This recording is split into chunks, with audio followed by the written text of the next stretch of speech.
Buenos días, estimado profesor, estimados compañeros. A continuación, la presentación de la actividad número uno de tecnologías de transporte, presentado por Jair Velázquez Castro al profesor Andrés Chávez.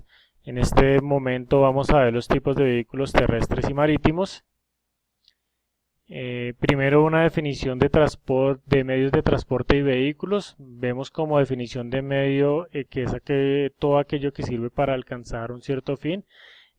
Para el caso nuestro en transporte, son los espacios que utilizamos para movernos entre un origen y un destino, llámese terrestre, todo lo que se mueve a través de carreteras o vía eh, eh, en cuanto a vías terciarias y secundarias, llámese aéreo cuando utilizamos los cielos y marítimo cuando nos desplazamos por el mar. Y vehículo como tal es toda máquina que nos permite desplazarnos en cada uno de estos medios de transporte. Aquí vemos algunos ejemplos eh, en la parte de arriba de medios y en la parte de abajo de los vehículos que se utilizan para cada uno de estos medios. Los tipos de vehículos terrestres y su funcionalidad, a pesar de que en Internet se pueden encontrar una gran variedad de tipos de vehículos, aquí quiero explicar los que se utilizan en nuestro país, que son como los más frecuentes y los de mayor demanda. ¿Sí? Empezamos por el más común de todos, que es el tipo furgón, que es el que utiliza para cargas en general, cargas secas, eh, de diferentes tipos de empaques, llámese pallet, bultos, cajas. El segundo en mayor, que más vemos en nuestro país, los destacas, que son multipropósito. Aquí podemos cargar granel, cubriendo acá con polisombras. Podemos cargar cajas, bultos. Son ideales para transportar verduras, ya que son bastante ventilados, al igual que el transporte de animales.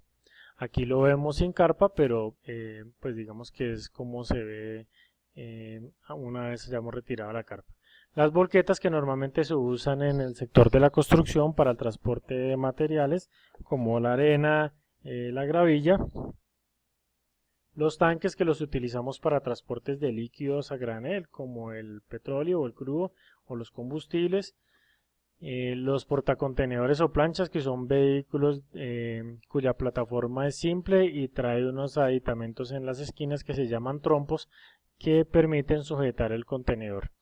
Los refrigerados, como su nombre lo indica, son aquellos que mantienen una temperatura específica constante, y su mayor uso es el de los productos perecederos o alimentos. Los volcos granileros, que son similares a las volquetas, pero son un poco más grandes y normalmente se utilizan para traer cargas a granel de alimentos como maíz, la soya y demás, desde los puertos hacia el interior, y para mover también materiales de construcción como la arena en mayor cantidad. Las camas bajas, que se utilizan para el transporte de maquinaria o el transporte de mercancías extradimensionadas o extra pesadas. Recordemos que el transporte de mercancías extradimensionadas y extra pesadas se considera todas aquellas que superen las dimensiones máximas permitidas por la ley establecidas en la resolución 4100. El transporte de mercancía extradimensionada en el país se rige bajo la resolución 4959, que nos habla de todos los requerimientos para mover este tipo de mercancía. Tenemos también las niñeras o nodrizas, que se utilizan para el transporte de vehículos. Algunos utilitarios, como vemos acá, que se utilizan ya más específicamente, como los mixer para transporte de concreto, los camiones grúa, los tractores que se utilizan en nuestros campos, los grúas plancha para transporte de vehículos y las montacargas. Los tipos de embarcaciones marítimos y su funcionalidad. En los buques graneleros, como su nombre lo indica, se utiliza para transportar mercancías o alimentos en grano, arroz, maíz, que vienen aquí almacenados en cada una de estas escotillas.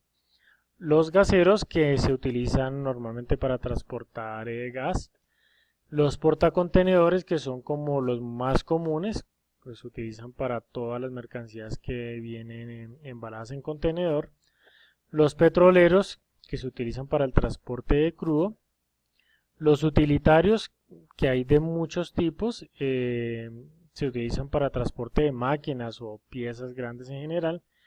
Y los RoRo o los de transporte de vehículos, que se utilizan para transportar vehículos. Estos tienen la cualidad que facilitan su desembarque a través de una plataforma que tiene aquí atrás que da contra el muelle.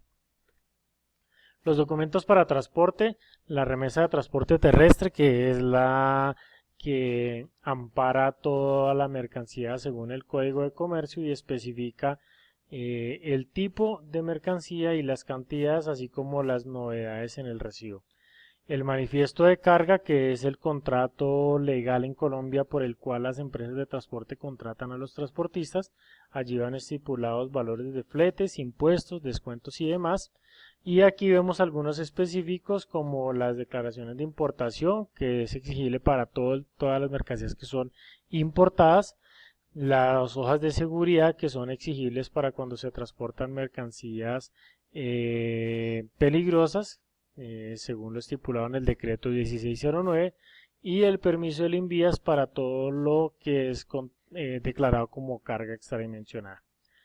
Los documentos para transporte marítimo, el BL Master, que son los documentos de conocimiento de embarque, el BL Hijo, y algunos legales como la copia de la factura comercial, la lista de empaque donde estipula los tipos de empaque y las dimensiones de cada una de las piezas, y algunos especiales como los del INVIMA, los fitosanitarios, algunos que exige el Ministerio de Minas o el Medio Ambiente dependiendo del tipo de mercancía que llegue. La comparación entre los dos medios de transporte. El transporte terrestre es un poco más flexible, obviamente son tipos de vehículos que normalmente pueden llegar a cualquier parte del país, mientras que el transporte marítimo es más de itinerarios y de rutinas específicas.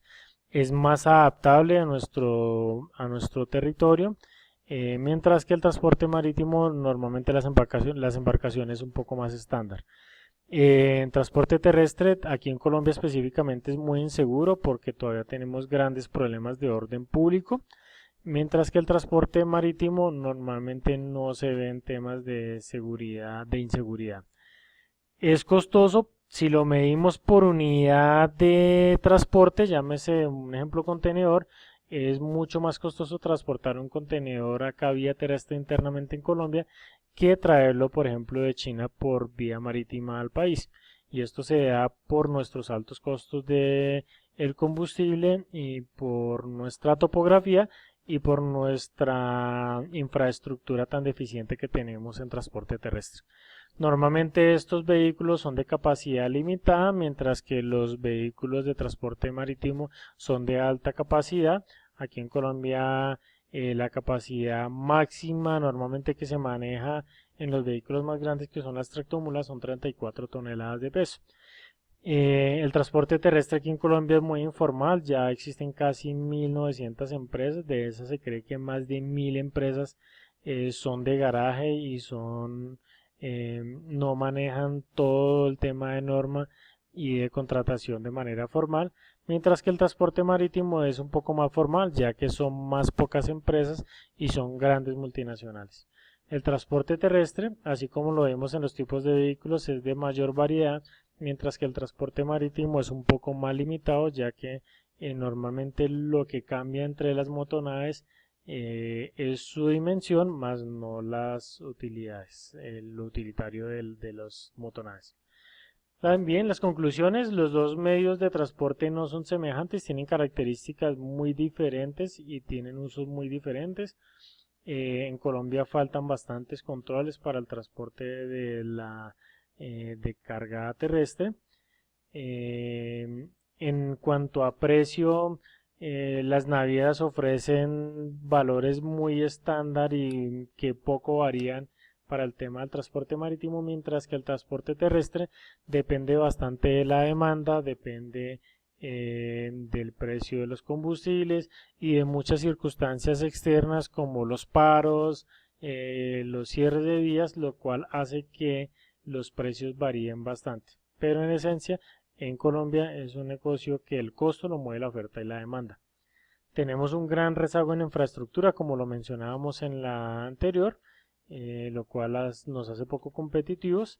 Existen grandes problemas de corrupción en nuestras vías y en nuestros puertos, en una operación portuaria y de aduana muy compleja, que si la sumamos a la corrupción, a los largos trámites y a lo complejo de la operación, nos hace poco competitivos y nos hace muy demorados. Existe una falta de capacitación en nuestros conductores, sobre todo hablando del tema de transporte terrestre, a pesar de que estamos muy en proyectos en el país de capacitación y de certificación por competencias, nuestros transportistas todavía son poco capacitados y eso ayuda a la informalidad del sector.